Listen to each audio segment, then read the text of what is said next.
You're thinking of moving to Olympia and you've got this grand vision of evergreen trees and beautiful lushness because of all the rain that we get, and you're just surrounded by beauty. I gotta let you know, you're not wrong.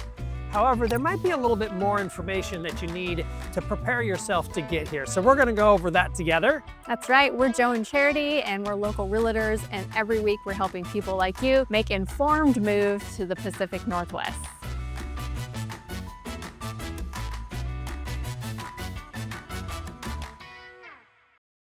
So the first thing that you're gonna wanna know is, how do you thrive in the elements? Because there's a lot of elements, and you're gonna wanna have a full year experience in the Northwest. You don't want it just to be, I'm a summer person and then I hibernate, because you're not a bear. And if you are, I really don't know how to help you find a house. But for the rest of us, you're gonna wanna thrive. And that's gonna start with number one, do not get an umbrella.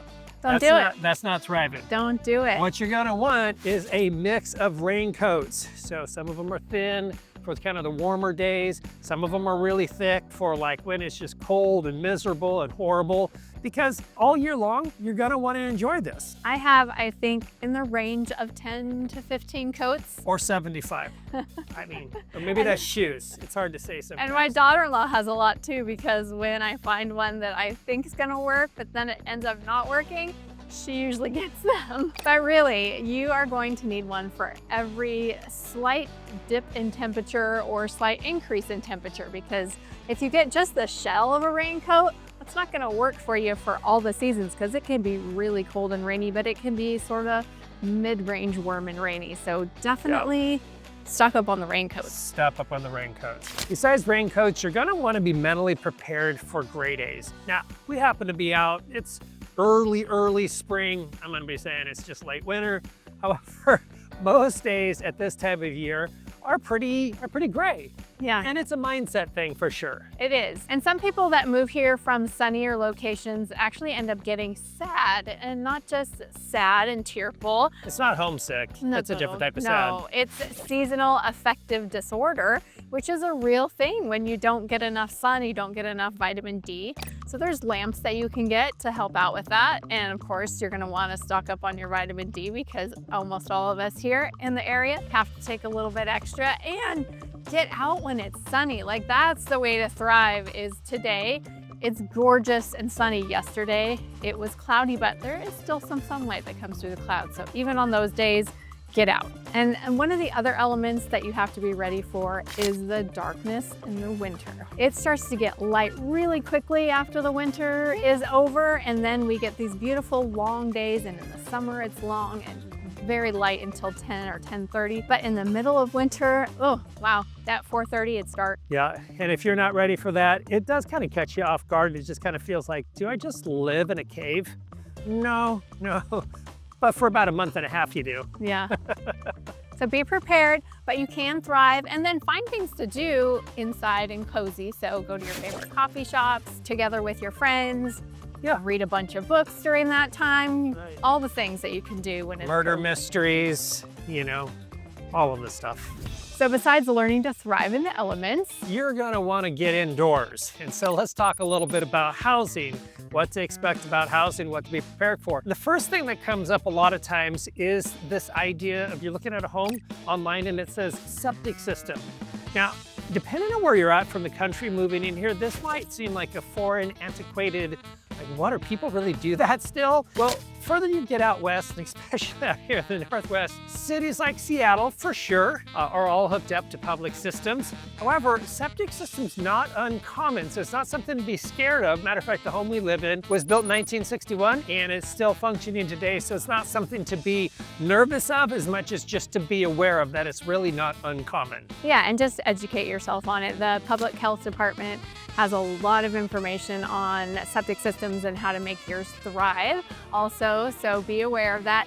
Also, there are some other unique systems besides just the septic system on your lot. There's something called a step sewer system that I just ran into the other day with the city of Lacey. There's a grinder system that the city of Lacey has, where some of it happens on your lot and some of it gets pushed into the city. So be aware that there might be some things that you're not used to. but we will help you understand everything and how it's affecting you as well. And just so you know, sellers are required to have their septics pumped and inspected prior to sale, so you'll be good to make sure that it's working well. The other thing that you're going to notice when you're looking at houses online, preparing to maybe move here, is that our houses may not look like the houses that you're used to. Yeah, if you're from the South or other places, whatever the common building product was, either stone or cheap, inexpensive brick, labor might be a little bit less expensive. So people built out of that. Now here in the Northwest, the thing that we have a lot of outside of salmon is trees. I've never seen a house built out of salmon, but I have seen them built out of trees, and that's really what the commonplace is. And you're not gonna have to worry about them all looking like trees. It's not like they're all log cabins. Yeah. But it's not as common to have as much brick or stone or stucco houses as there are in other areas like Joe was mentioning. But we have a lot of different styles that were made out of wood. Absolutely. Lots of styles. Mid-century and Craftsman, bungalows, mid-century modern, all the stuff. Yeah. It's amazing. yeah. And you'll find something that is just right for you. I'm sure you will. The other thing that you're gonna notice is there's not a lot of gated communities. Not sure why that is here, mainly because we're so awesome and we don't need them.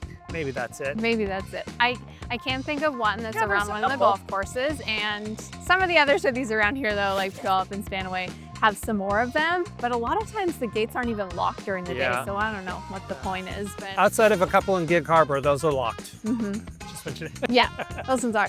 But you're not going to see a lot of them. So if you're looking for a gated community, it may be just a little bit of an adjustment. Yeah, you have to get used to it. Be a little slow in the pace. Yeah. The other thing you're going to notice about houses is the price, which is usually what people notice right at the beginning because it's right at the top and it's what's most important to people. But if you are looking at our area compared to some major cities, like what we have close here is Seattle, you're 40% cheaper, which is fantastic. But maybe if you're from a Midwest town, it might feel like we're pretty Holy high smoke. priced. Yeah. Yes. One thing that's good to know about this area is the pricing of housing is very stable, so it's a good investment here. Yeah, we have the military base as well as being a state capital, and because of that, those are just ongoing stable industries in our region.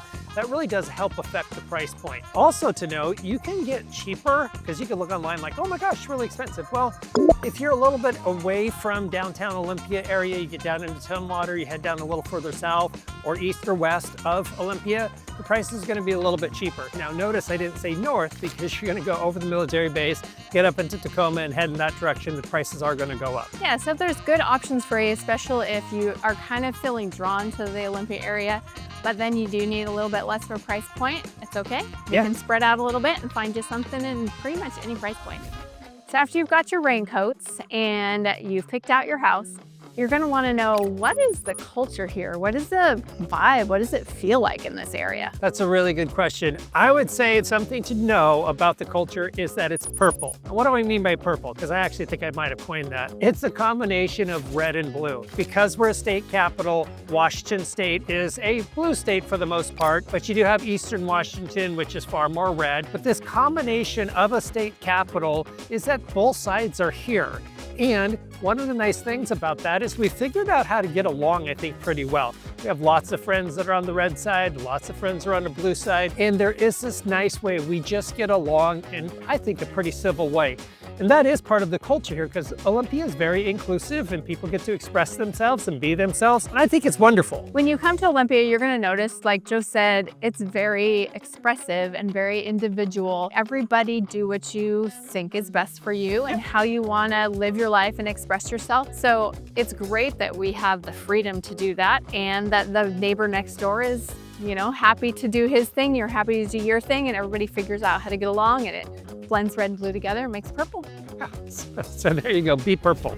Besides that, you're going to notice that Olympia is very natural and very earthy. In fact, if I could just run right over there and hug a tree, nobody would think anything of it. No, not at all. It actually almost seemed a little bit normal. We've mentioned this in other videos of ours. When you think of Olympia, it is quirky, it is granola, it is eclectic, and we like those things. It's an important kind of feature of self-expression that's here. So that's a cultural thing that you're going to want to be aware of for sure. And people really care about the community here too, because they are looking out for the earth and they are looking out for people taking care of the things that are around them. So in the same way, they care for their community and people get involved in things that are meaningful to the community and meaningful to making it a better place.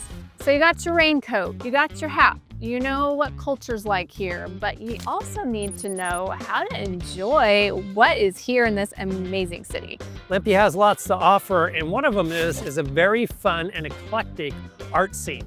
Now, when you think of art scene, you might be thinking of Paris or New York, or maybe down in Houston where there's tons and tons of museums. It's not exactly what I mean. What I mean is kind of think of it in terms of progress. These are artsy people and we create a lot of art. So we're kind of like the creators of it, in the middle of it, kind of eclectic in it all. And there's several art galleries. So, but just be thinking to yourself, this is developmental, kind of like the septic system. Maybe a little bit different than you're thinking, but nonetheless, that's the vibe that you're gonna have. And it's really fun culture. Yeah, there's a lot of murals throughout the city, so you're gonna see the arts taste that's all over the place. And we've talked about this before in some of our videos, but the epitome of the art scene is the procession of the species, where people get together for 6 weeks and they're creating these elaborate pieces of art, and it's amazing. So get involved in that if you're into the arts, because that is the place to be. Other way you are going to enjoy Olympia is to just dive in and eat some food. Eat some food. Now, here's what I love about Olympia and some of the great restaurants around here. It's mom and pop shops. They own it, the owners come out, they're there serving, or you can meet them in some wonderful places, wonderful people, and great food. We talked about this before, there might not be hundreds of great restaurants to go to, but there are enough, and you're gonna meet the people who make the food and owners, and it's a lot of fun. So I'd encourage you, go out to eat, some great places. Yeah, and if you are into bakeries like we are, we have some amazing bakeries. We love the Bread Peddler, we love San Francisco Street Bakery, we love Left Baked Pastry, we love them all. So even if you're gluten-free, they've got options. Yes, we actually have a gluten-free donut shop. Yeah, could you imagine donuts that are gluten-free? You gotta love it. And if you don't, I'll eat yours. And also, if gluten-free is not your thing, but you're vegan, we have vegan restaurants here. We also have a lot of vegan menus on the regular restaurants too. So it's a great place to be if you have different likes and tastes with your food. Absolutely. And I would say, let's add one more thing, and only this is for Joe, but you gotta enjoy your coffee. There are a lot of really great little coffee shops around here that you're gonna want to embrace. And if you've heard us talk about this at all in the past, there's great coffee here that are local little Olympia coffee roasters, other places that you're gonna wanna jump in. We prefer, obviously, the small hole in the walls versus corporate chains. However, either one, it works for you, it works for us. And you would be totally remiss if you did not take advantage of the amazing outdoor experiences that you have here. We are walking right along Bud Bay right now, so this is just one of them, but there are so many. Yeah, so when you think about your garage and what you have in it right now, clear it out. Downsize so that you have space for your kayak and your paddleboard and your mountain bike, all the thing that you're going to enjoy up here in the Northwest, or we'll help you get a 3-car garage. Yeah. I mean, one of the two. We have options. That's right. Yeah, you've got so many parks in the area. We love Burfoot Park, we love Watershed Park, we love Squaxin Park, we love Nisqually Wildlife Center. This is just right here in the city limits. And you get outside of town and you have Mount Rainier, Mount St. Helens, Olympic National Forest. You've got everything at your disposal to enjoy outdoors. So you definitely want to go be prepared for that. Last but not least, you are going to want to know how to make friends when you get to the new city.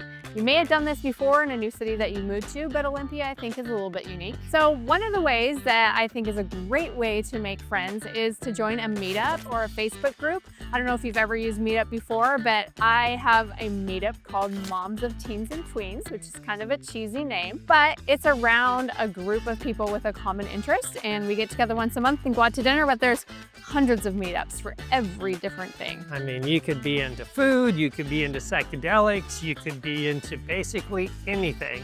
There's something here because, like we mentioned before, Olympia is quite eclectic. And then also, you know, the standard ones, like when we moved here, for your kids' sports. We've got great friends, and even though our sons graduated high school and all of that, we still hang out together once a month, once every couple months.